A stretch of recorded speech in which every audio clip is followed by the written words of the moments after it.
Yesterday I showed you a lot of different strategies.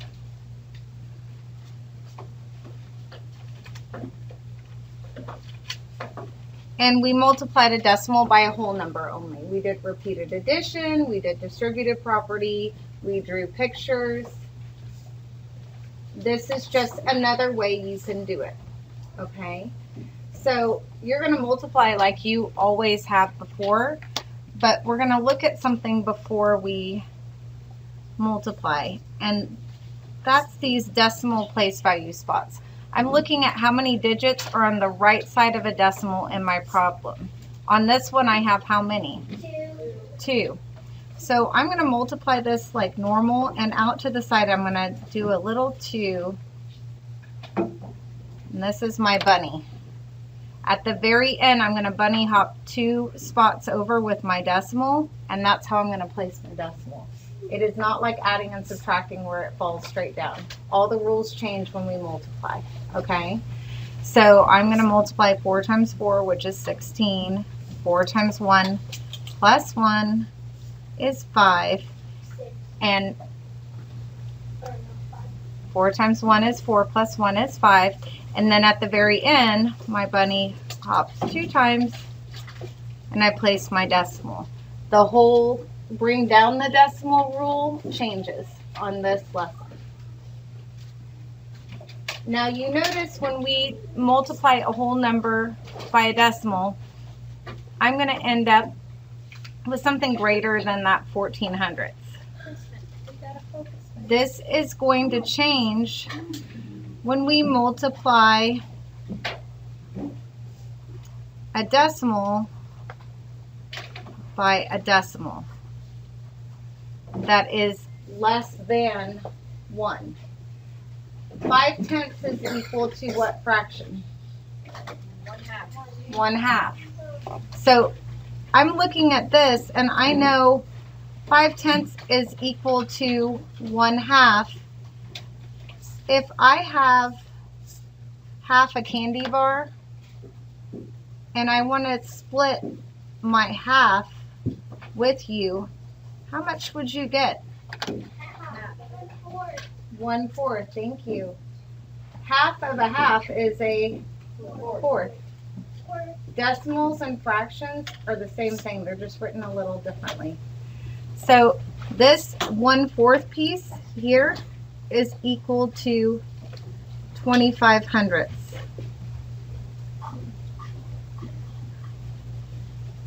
If I want to multiply these two decimals using the standard algorithm,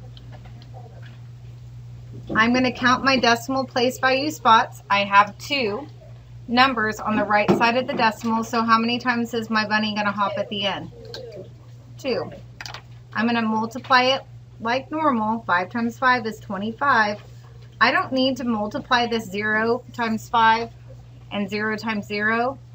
Once I get done with the 5 times 5, I'm just going to hop 2 over, place my decimal, and I get 25/100. 1/2 of 1/2 is the same as saying 5/10 of 5/10. These are exactly the same. Do you see that? You're just writing the numbers and using a different format to find your answer. So when we're multiplying a decimal by another decimal, a lot of kids look at 25/100, and what seems weird about 25/100? It's less than 5/10. It's less than 5/10. So is it like dividing? It's not like dividing. You're taking a piece of a piece. I'm taking a half a candy bar and I'm breaking it in half, and I'm giving you a half of a half. So you end up with 1/4, which is equal to 25/100.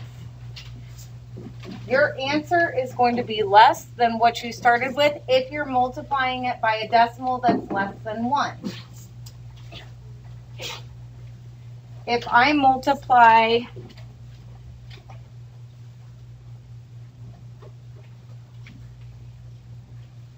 1 2/10 times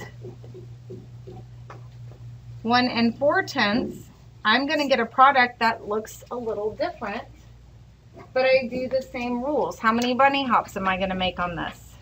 2, because I've got 2 decimal place value spots. I put my bunny over here. I multiply like normal. 4 times 2 is 8. 4 times 1 is 4. Put my placeholder 0.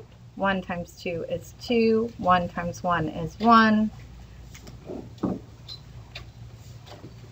And how many hops do I go? 1, 2. So see how 1 and 68/100 is greater than 1 and 2/10 and 1 and 4/10? That's because I'm making more than one group of it. I'm making 1 and 2/10, and then I'm doing 4/10 of 1 and 2/10. Does that make sense? And that 4/10 of 1 and 2/10 creates the additional amount that bumps it up over the factors in this problem. Sometimes you're going to have numbers like this.